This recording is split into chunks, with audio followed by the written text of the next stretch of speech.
Welcome to the Courage to Be podcast. I am your host, Tanya Vasallo. What if? That is such a powerful question, right? And it's also a powerful portal because so many of us unconsciously ask in fear-based ways, what if it all falls apart? What if I'm making the wrong choice? What if I fail? What if I'm too late? What if I'm not good enough? What if my daughter hates it? What if my husband doesn't like it?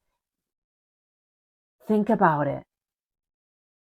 We don't always realize it, but these silent whispers, they shape our inner narrative, and they often keep us small, stuck, spiraling in this worry vibration. So think about every time that you're saying, what if? Most likely it's in a negative way. So what if we change the question? And what if we flip the switch? So I want to try and reframe this, and we start switching this around. I think the first time I heard this was with Joe Vitale. He used to talk about, I don't know, I can't remember. I think it was with one of his clients or in a book that he read, that he turned it around and they did positive what ifs, like in, what do you call it? Like upward spiral. So it's an invitation to flip that switch and start thinking anytime that you have the doubts, the questions, that you've entered that energy of worry and that you're spiraling with the what ifs that are all negative, I want to invite you to reframe it and start asking, what if it works out better than I imagined? What if this delay is divine? What if this challenge is preparing me for something I can't even see yet? I do this exercise with my clients in my 3-day event, Increase Your Income and Impact. One of the days we do, like what are the things that we want to be, do, and have? Because that's an important, powerful question too. And I'll talk about that one in another podcast episode. But when we start dreaming, when we have these ideas of who we want to be, what we want to do, what we want to have, and we start expanding, our awareness of what's possible, immediately what starts happening is all these fears start coming up, and they show up in this form of what if, negative. But I invite you to flip the switch and start looking at it in a different way, of just like, okay, well, what if things work out better? Like I'll just give you an example right now. At first I was like, well, what if we can't sell the cars? What if we can't find a home for the dogs? What if we can't, like there were so many questions months ago that now obviously I'm looking back and I'm like, oh my God, I can't believe I was even losing time with those fears, with that worry, like what if Puma doesn't find a good home? I'm going back to my dogs, and Puma didn't even make it. She transitioned before this trip even happened, this move. With Cheetah, what if we couldn't find a home for her? And then it turns out that Bali doesn't allow pets, and we've been able to find her a home of some friends that already like dogs, and they had a dog and 2 cats, so it worked out fine.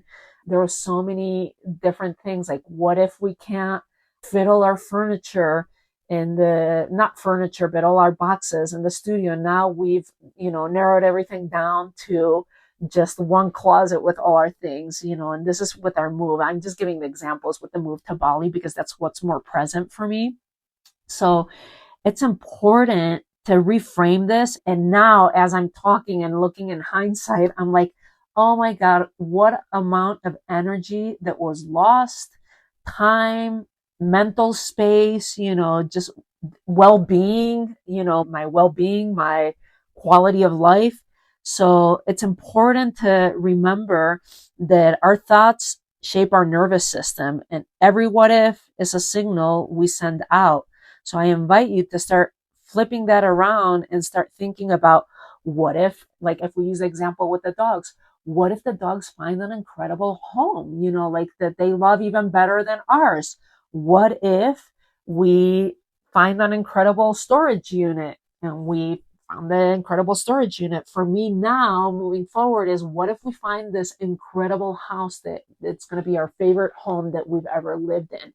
And so now you're priming your brain to start looking for other things. Because here's the thing, the brain, the way it works, and this is a whole other episode that I'll do on the reticular activating system, but that's the part of our brain it's allowing bits of information into our brain.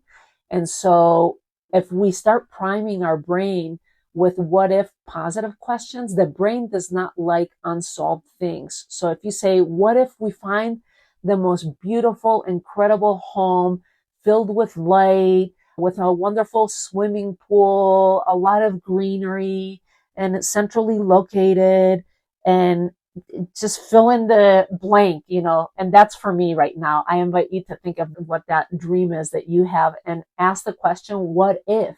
And start daydreaming. And it's even better. You could do it with friends or colleagues, where you could, or with your spouse, or, a partner or something, where you can dream together. If you're like, oh my God, I have this dream, I'd like to do this. And if they start going into all the worry, flip it around. What if this is the best place that you ever lived in?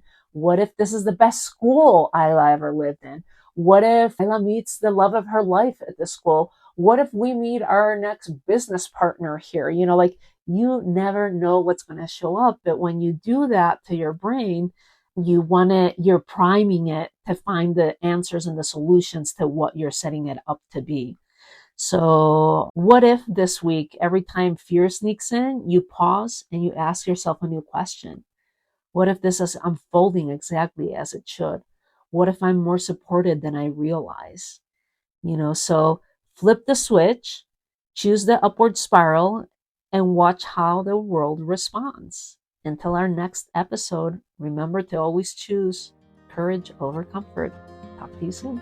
If you loved today's episode, it would mean so much if you rate and review The Courage to Be on Apple Podcast. Not only does it help the show to grow, but it also gets you in the running for something amazing. Every month, I draw one lucky winner to receive a complimentary 7-night, 8-day vacation. You'll get to pick from over 3,000 beautiful resorts worldwide. You just cover the taxes and fees like you would with a travel rewards. Airfare is not included. And if you want to double your chances, along with your Apple Podcast review, leave a couple of comments on YouTube. That counts as a second entry. Just send your screenshots to help.thecouragetobe@gmail.com, and you'll find the email in the show notes too. It only takes a moment, and who knows, your next adventure might be closer than you think. Thanks for tuning in. I'll see you on our next episode of the Courage to Be podcast.